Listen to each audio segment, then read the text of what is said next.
And they continued steadfastly in the apostles' doctrine and fellowship, and in breaking of bread, and in prayers. A deep sense of awe came over them all, and the apostles performed many miraculous signs and wonders. And all that believed were together, and had all things common. They worshiped together at the temple each day, met in homes for the Lord's Supper, and shared their meals with great joy and generosity.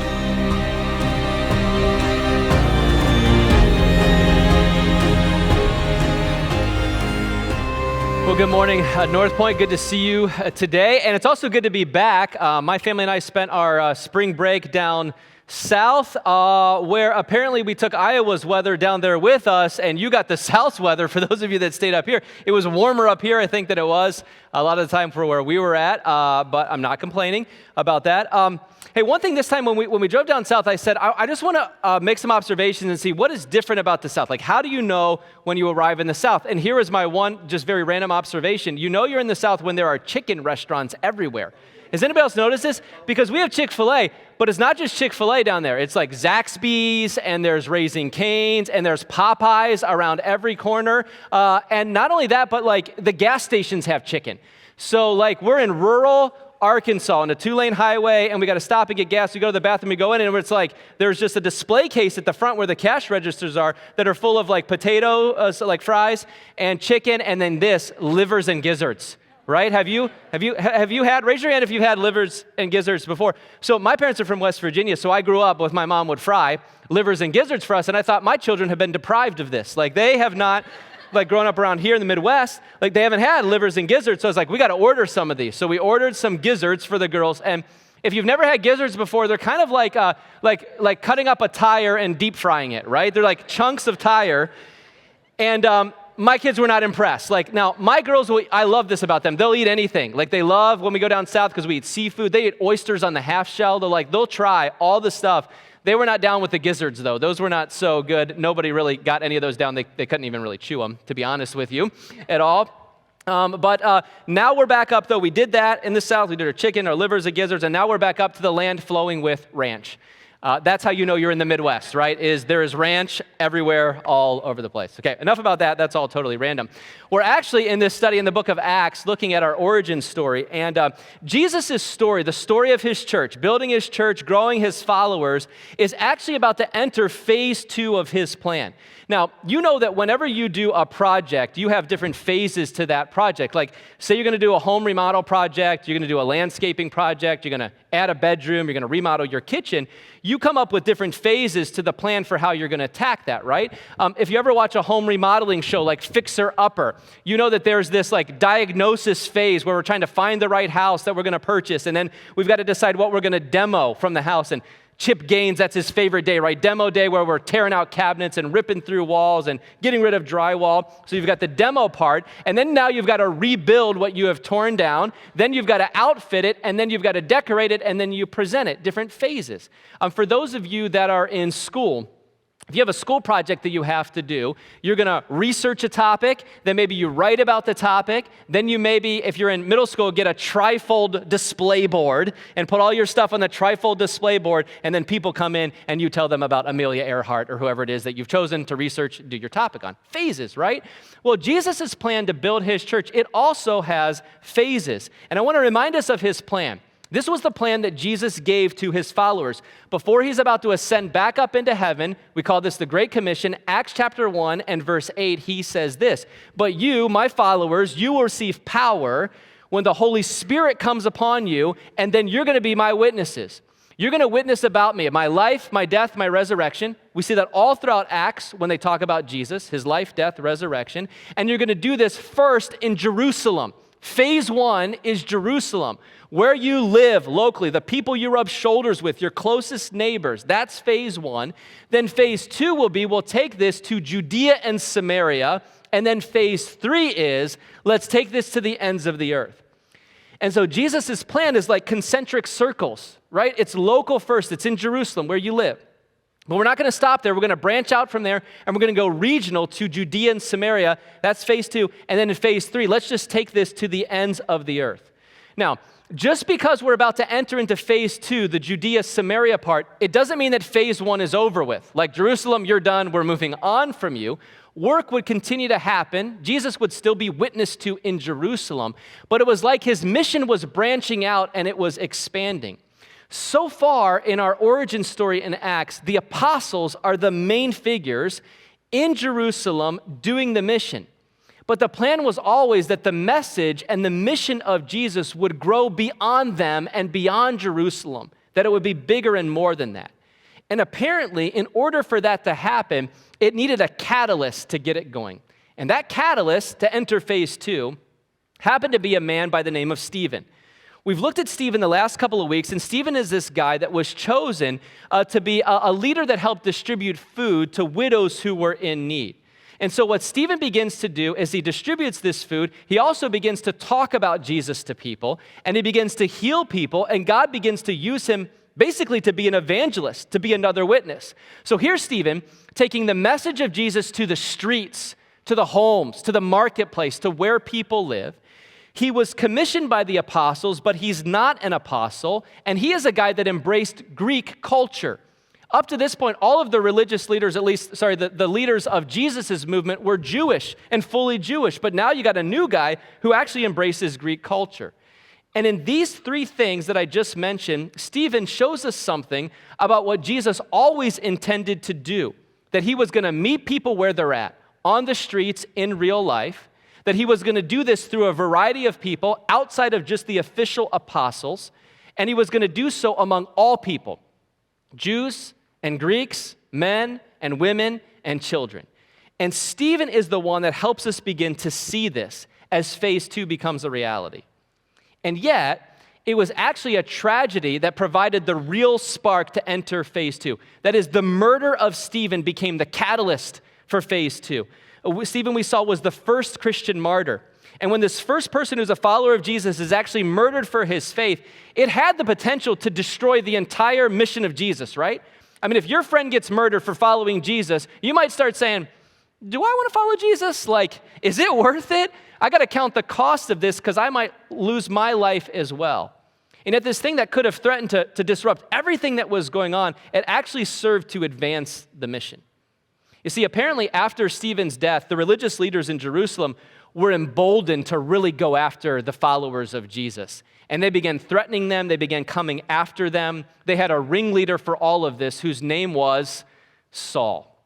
We saw him at the end of chapter 7. And check out how Saul is described. In chapter 7, in verse 58, it says this, they dragged Stephen out of the city and they began to stone him. Meanwhile, the witnesses laid their coats at the feet of a young man named Saul, who's leading the church. They lay their coats there because they're saying, do you approve of what's going on? Is this pleasing you, Saul? Are we getting the Christians, basically? And at the end of chapter 7, it says, when he had said that, or rather, Saul approved of their killing Stephen. So Saul is like, yes, get after them, kill those Christians. This is our first introduction to Saul in the book of Acts. Now, Saul is actually going to become the key figure outside of Jesus through the rest of the story of Acts. But to begin, he is a fierce religious zealot that hates Christian, and he embarks on a personal mission to absolutely destroy the church. Look at how the story goes on in chapter 8 and verse 1. It says, on that day, a great persecution broke out against the church in Jerusalem, and all except the apostles were scattered throughout Judea and Samaria. Godly men buried Stephen and mourned deeply for him. But Saul began to destroy the church. Going from house to house, he dragged off both men and women, and he put them in prison. Now, can you imagine this? Could you imagine not feeling safe in your own home? Like really hoping that somebody doesn't come in and drag you off in the middle of the night? Now, I imagine that some of you have felt at times like you've been in a situation that you felt unsafe, like you're like, I probably shouldn't be here. I don't know if it's safe to be here. Maybe at times you woke up in the middle of the night and thought you heard somebody in your house, and that freaks you out a little bit. Those things have happened to many of us, but can you imagine living that way 24/7? Constantly wondering if you're safe, if somebody's coming after you, wondering if you need to pack up your bags and relocate to somewhere else. That's living with a lot of uncertainty, right? Now, most of us, we just don't have a sense of this with where we live. And I know that we're thankful for our freedom, and hopefully you're thankful for the country that you get to live in and the freedoms that you're afforded here. But we can try to feel this a little bit. Like maybe if you've seen images from Ukraine and you've followed this at all, you can just get just a little tiny sense of what it might feel like to have this sense of just being terrified and uncertain and not knowing what's going to happen. And while we certainly don't face the kind of persecution like the early church was facing, it can, as we read this, make us more aware of what other people are feeling. And when we can try to at least sympathize with what they're feeling, and maybe that might even push us to pray for them and to seek to care for them as best we can. But I also want us to notice something else that is going on. Notice what happens in verse 4. It says, those who had been scattered because of the persecution, they preached the word wherever they went. So this persecution caused the scattering. People are relocating, and wherever they went, they witnessed to Jesus. They told other people about Jesus wherever they found themselves to be. Philip, in verse 5, he went down to a city in Samaria, and he proclaimed the Messiah there. Now, Philip is one of those 7 leaders, like along with Stephen, that were chosen to distribute food to widows. But Philip ends up doing what Stephen did, and he also becomes an evangelist, witnessing to the life, death, and the resurrection of Jesus. And Jesus uses him, but did you notice where Jesus uses him? He uses him in a city in Samaria. Verse 1 told us that when all of these followers of Jesus were scattered, they were scattered throughout Judea and Samaria. Now, where have we seen that before? Where have we seen Judea and Samaria before? In the plan of Jesus, right? This is phase 2 of the mission. Take this message, witness about me in Jerusalem, but then go out from there to Judea and Samaria. So Jerusalem, phase 1, check. We've been doing that. Judea and Samaria, let's go. Let's get after it. Now let me ask you a question. Do you think the early church would have gotten there without persecution? Right, because that was the catalyst that pushed them to go to Judea and Samaria. Would they have gotten there without this difficult thing that they had to face? And I don't know. I don't think I can give an answer to that question. But here's what I do know. Luke actually gives us no indication. Luke, who's writing the book of Acts, this early church history, he gives us no indication that the apostles and the leaders were making strategic plans to go outside of Jerusalem. They seem to be pretty content in Jerusalem. The apostles are still around the temple. The ministry is growing. There's favor with the people.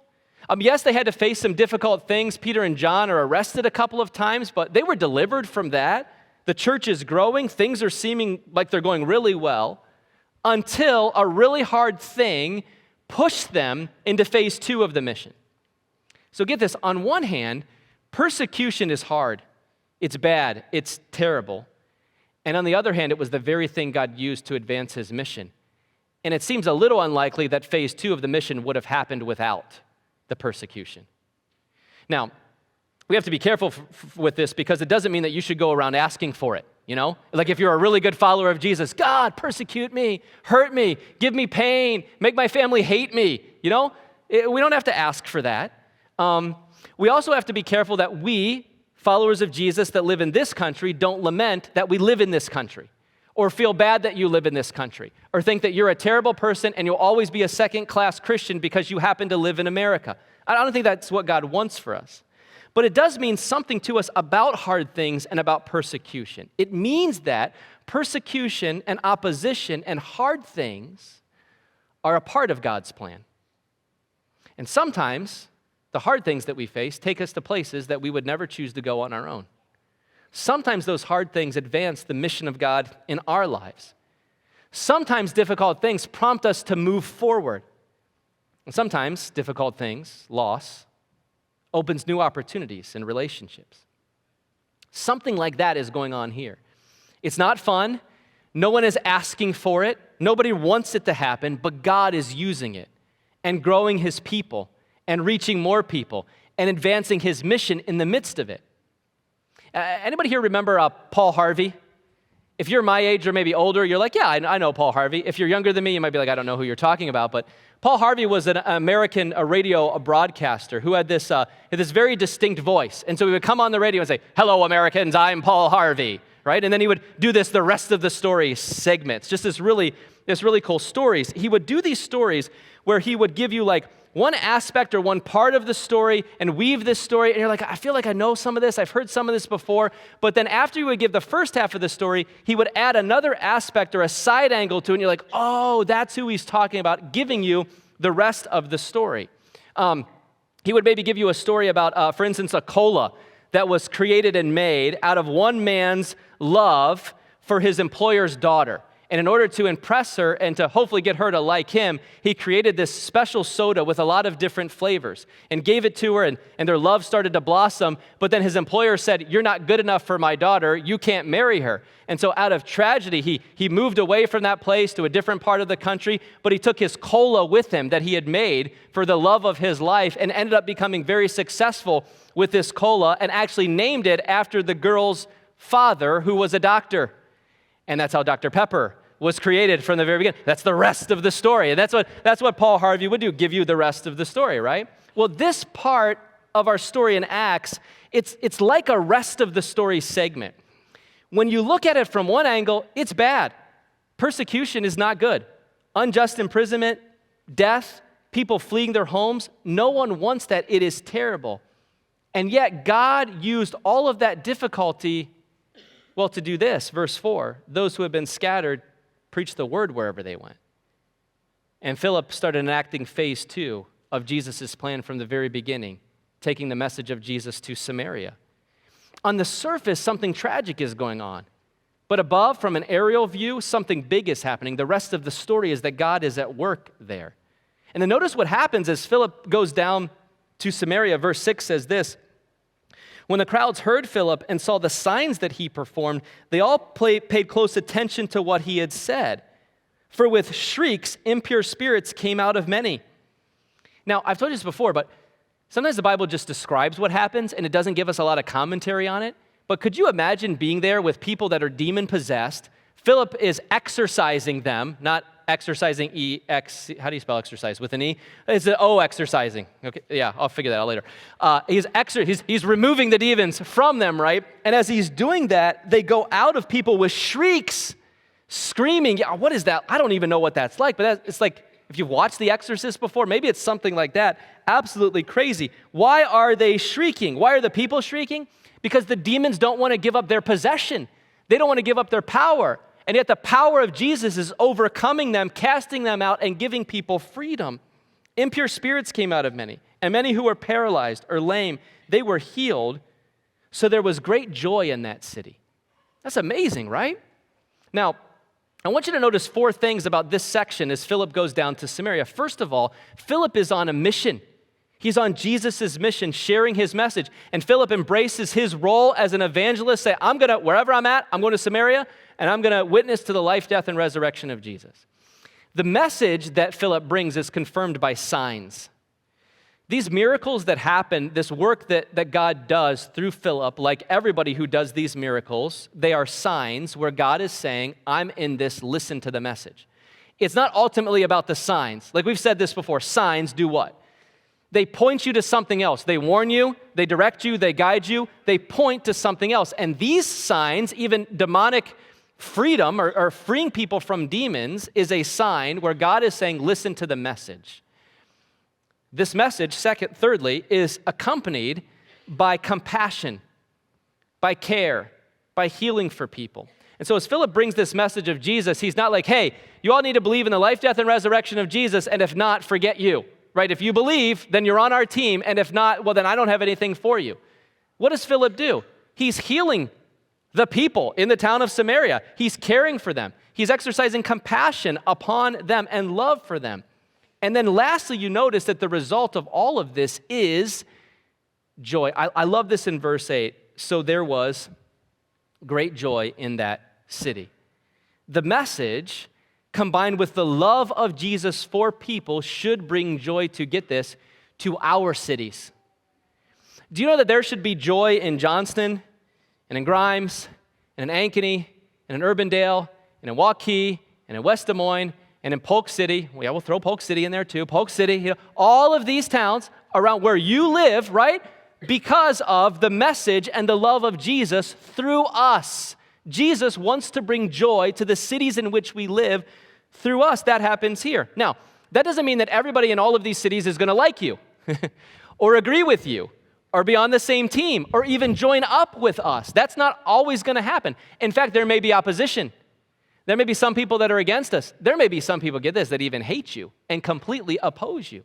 But there should be quite a few people that receive great joy from followers of Jesus in the cities in which we live. The message of Jesus plus care for people will result in some level of joy within our city. This happens here with Philip in this city in Samaria. And all of this, get this, all of this comes out of a murder and persecution and relocation. Now, I'm guessing if this was you or me, I'll say this about myself, and then I'll say this about all of us probably. If this was all of us in the day that we live in, we start being persecuted as followers of Jesus, we're put in jail, some from among us are being murdered and carried it off, we would probably be like, forgive me for saying this sucks, right? That's probably how we would feel. We'd be like, this is not a good day. This is not what I signed up for. This is not my expectation. If this is what following Jesus looks like, I don't know if I want to follow Jesus anymore, right? Seriously? We shouldn't have to deal with this.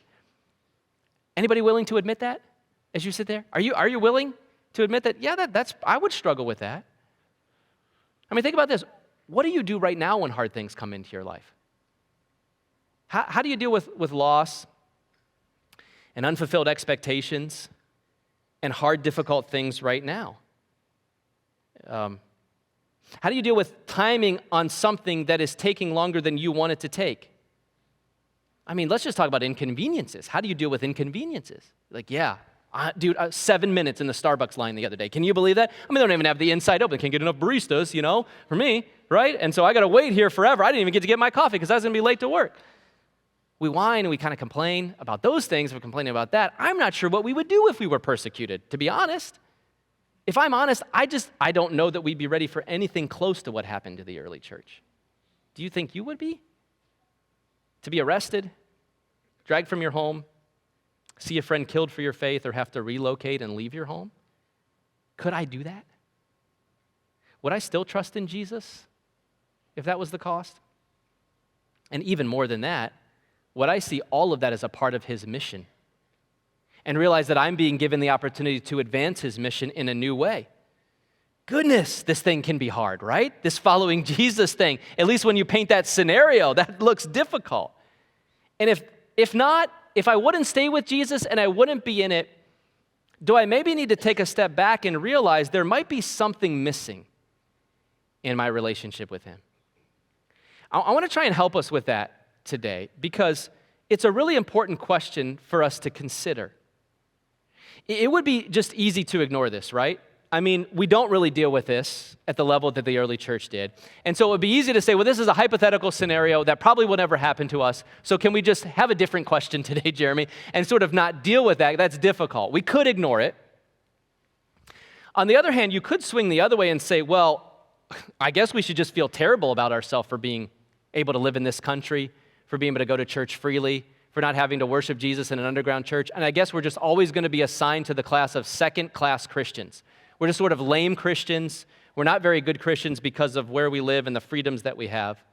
And here's the deal. I don't think Jesus wants either of those options for us.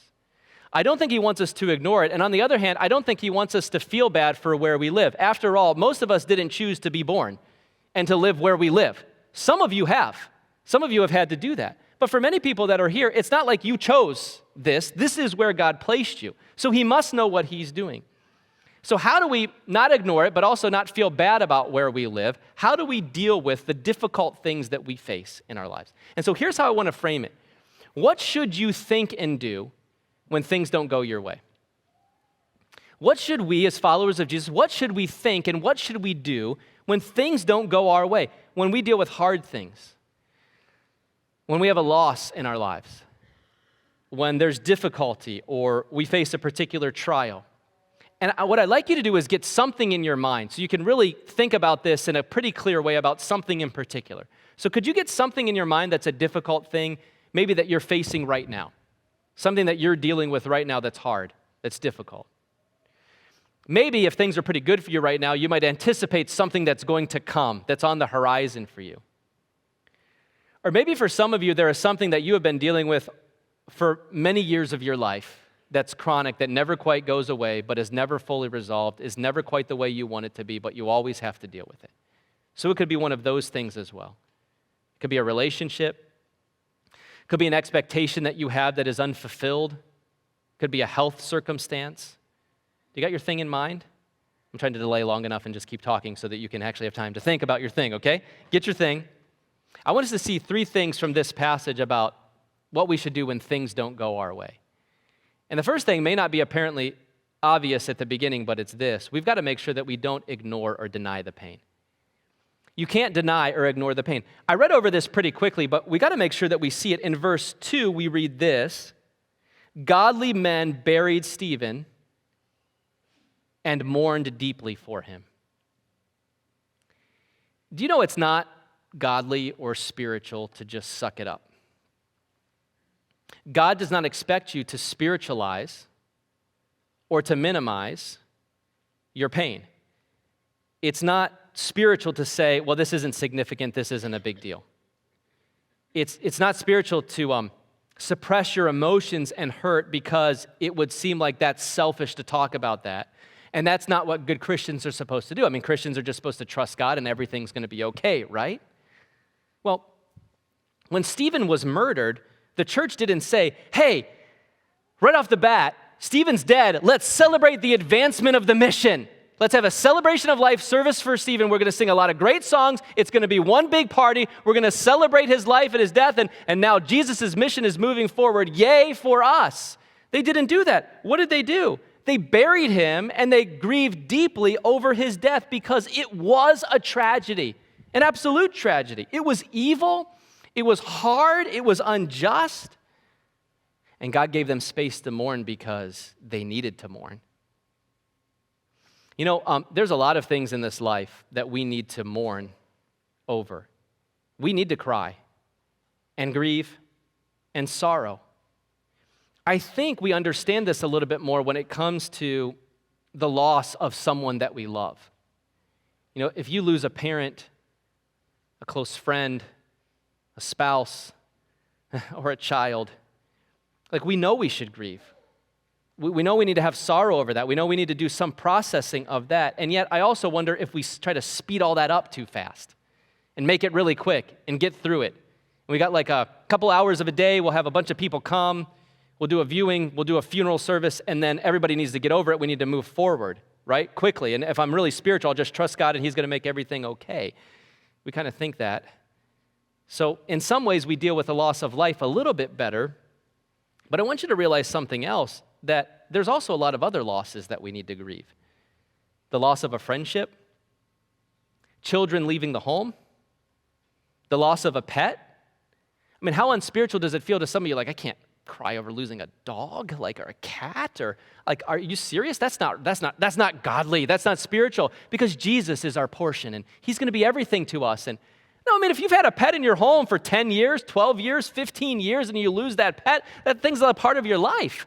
And you might be like, but I'm a man. I can't cry over my cat. I mean, come on. Seriously? So maybe you don't want to do that around other people, but it's okay, bro. It's okay. You can cry over maybe not your cats. I don't know. Maybe I take that back. No, kidding. I'm kidding. Kidding. You lose a job? I know maybe you lose your job. You think, well, I just got to work hard to get another job to feel accomplished and successful again. You know, the first thing you need to do is that you need to grieve over the fact that you lost your job, right? The decline of health. Not being able to do something you used to do, which I find as I increasingly celebrate birthdays, there's more and more of those things every single year that I used to be able to do that I can't do anymore, right? All those things need to be grieved. And it's not spiritual to paper over them or to think that if I really trust Jesus, this shouldn't be hard. In Psalm chapter 6, King David gives us one of his psalms. And I just want you to listen to what he says to God. Have mercy on me, Lord, for I am faint. Heal me, Lord. My bones are in agony. My soul is in deep anguish. How long, Lord? How long will you wait? How long will you not answer me? How long are you going to make me struggle through this? Turn, Lord, and deliver me. Save me because of your unfailing love. Among the dead, no one proclaims your name. Who praises you from the grave? But I'm worn out from my groaning. All night long I flood my bed with weeping and drench my couch with tears. My eyes grow weak with sorrow. They fail because of all of my foes. Now, that is warrior, king, giant slaying David, who also apparently is a crybaby. He's crying on his couch all night long, right? And that's David, and that's in the Bible. Now look, I'm not saying that you have to cry. You may express your emotions in a different way, but you do need to grieve. I know that. I know that. Express your emotions. And know that God doesn't expect you to just get over it. Instead, God never tells you to get over it. Instead, He gives you ways to express it. He gives you models and examples of what this could look like. And He calls you to grieve. You know, we deal with unfulfilled expectations about life and unfulfilled expectations about relationships and about family and about our careers. Not everything turns out the way we want it to turn out. Some things are really hard. So don't deny or ignore that pain. And know that God doesn't expect you to either. In Hebrews chapter 4, the writer of Hebrews calls Jesus our great high priest. And then he goes on to say this about Jesus. He says, "For we do not have a high priest," that's Jesus, "who is unable to empathize with our weaknesses. We have one who was actually tempted in every way just as we are, yet he didn't sin. So let us then approach God's throne of grace with confidence so that we may receive mercy and find grace to help us in our time of need." You come to God with your pain, with your sorrow, grieving before Him, asking Him for help, crying maybe even before Him. And God doesn't look down at you when you come to Him and say, "Suck it up, buttercup, let's go. If you're going to be a real Christian, you're going to get over this right quick." What did the writer of Hebrews say that Jesus, at God's throne of grace, brings to us? Mercy, grace, to help us in our time of need because He gets us, because He knows us and He is for us. Don't deny or ignore your pain. Bring it to Jesus. But as you make room for that grieving and sorrowing, we also need to move into another thing, which is the second thing that we need when things don't go our way. We need to consider with Jesus and in all of His grace and mercy, consider if your way is actually God's way. You need to consider if this thing that isn't working out the way you want it to work out is God's plan for your life or your plan for your life, right? Meaning we have to do some work on our expectations. Are they my expectations that I've created and made up, or God, are they yours? Do you know that a lot, probably the majority of frustration and disappointment in our lives are from things not going my way, but maybe or maybe not God's way. They may have never been God's design or purpose for you in the first place. This is the way that we tend to think. It's a default setting. I deserve this job. I deserve this kind of relationship. My spouse should act like this. I mean, we've talked about this a number of times. My kids should treat me like this. Look at all that I've done for them and I've given to them. They should be like that. I should get that promotion. I should be at this stage in my career. I mean, God should provide this for me. I mean, I go to church. I give. I'm nice to people. God, why aren't you giving me whatever your blank is? You can fill in your blank expectations. And when those expectations are not met by God, God isn't giving you what you want. What does that result in our hearts most of the time? Anger, frustration, great disappointment. Maybe sometimes it results in grasping for control, trying to control all of the other people around us because we're not getting what we want. But again, we have to do some work with God on this. God, are those your expectations or are they mine? Is it your way or is it His way? In Acts, when this persecution came upon the church, if the people would have been like, I lost my job, I lost my home, I lost my community, that's not fair, they would have just given up following Jesus, and they never would have been able to preach the word wherever they went. How are they able to do that? And we can look at them and admire this and be a little bit in amazement. How were they able to do that? How were they able to be like, I just lost all my home, and wherever I go, let's keep talking about the life, death, and resurrection of Jesus? How? Because Jesus was their hope. He was their focus. He was their mission. He was their plan. He was their joy. Jesus' mission, not their personal mission. See, they allow God to set their expectations about fairness and about justice and about what they deserve and about what is good. His mission was their calling and hope. Now, I imagine that when they lived in Jerusalem in their communities, like they did their jobs really well, and they worked hard at those jobs, and they enjoyed their homes and set up nice places to live, and they loved their neighbors, and it had to be really hard for them to leave.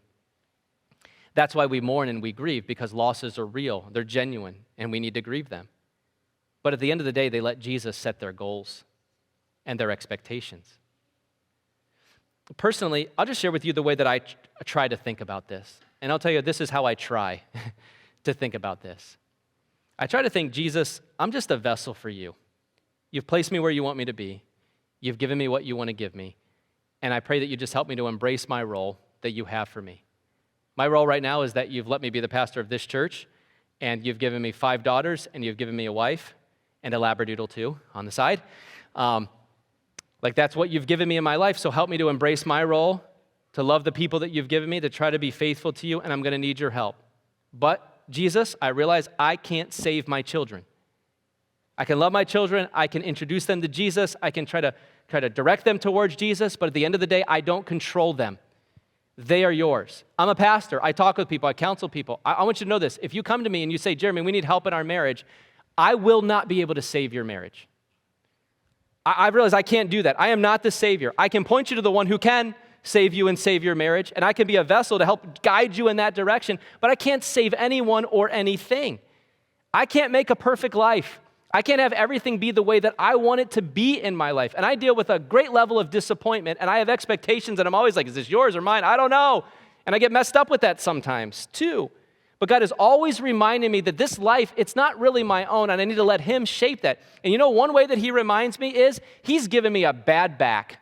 Some of you have this, and He reminds me. In fact, the last month, when I leave from speaking here on Sunday, I think it's just like the being up on stage and being here and being like tight like this the whole time. I get in my car, I go home or I go somewhere else. I go to get out of my car and I can barely walk.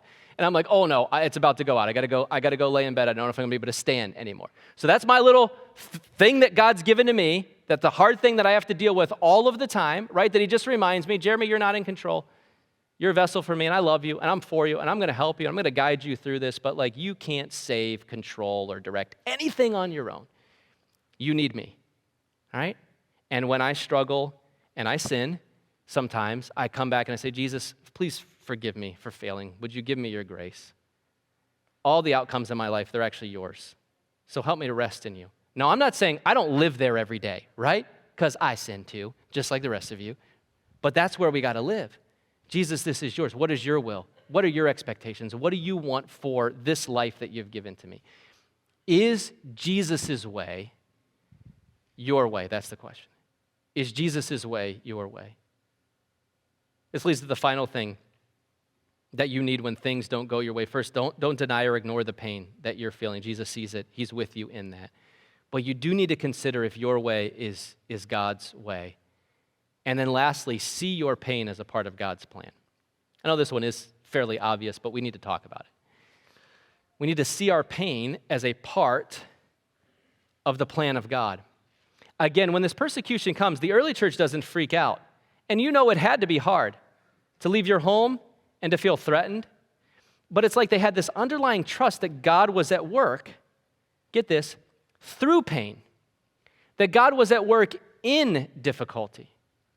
Now, it doesn't mean that you always understand the pain that you're facing. It doesn't mean that you will get answers in this life.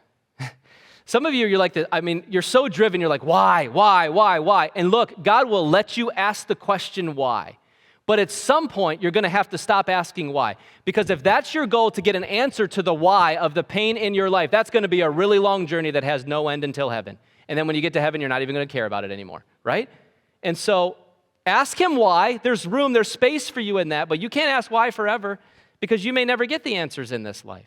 Here's what you do know. This is what I would encourage you to cling to. I would encourage you to cling to the truth that the God who has allowed this difficult thing in your life is the only God of any religion that actually came down into our pain to suffer alongside of us and with us. So He is a God that knows something about pain, unlike any other God of any other religion.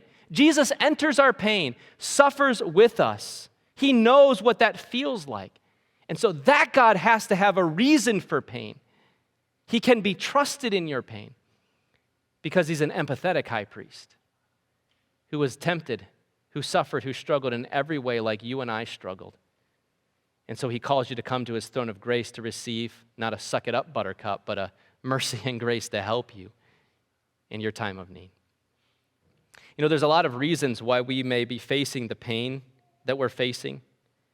Sometimes pain reveals something in us that is off. Sometimes a hard thing in life, it pushes us to deal with something that we've been avoiding. Do you ever get a pain in your abdomen? Some of you have had this, right? You're like, oh my goodness, what is that? When pain comes into your abdomen, it's your body telling you through pain that you have gallstones, or that your appendix is about to burst, or that you have kidney stones and you're in for it. It's about to come, and it's not going to be pleasant, right? But it's saying, deal with this, deal with this, deal with this. That's what pain does for us. And sometimes pain is a signal to us that says, hey, something is off. You're not dealing with something. Something is unhealthy in your life. Sometimes God uses pain in that way. Sometimes pain and difficulty reminds us of what really matters. You go to a funeral, you sit there at the funeral and you think about the person and their life, you reflect on them, and you probably also think about your own life. And it puts your life into perspective. And it makes you want to hug your loved ones. And it makes you say, what am I living for, right? Pain sometimes keeps us from something worse happening. You know, God sometimes protects us from pain, from other pain, through pain. And sometimes pain leads us to do things or go to places we would never go to otherwise.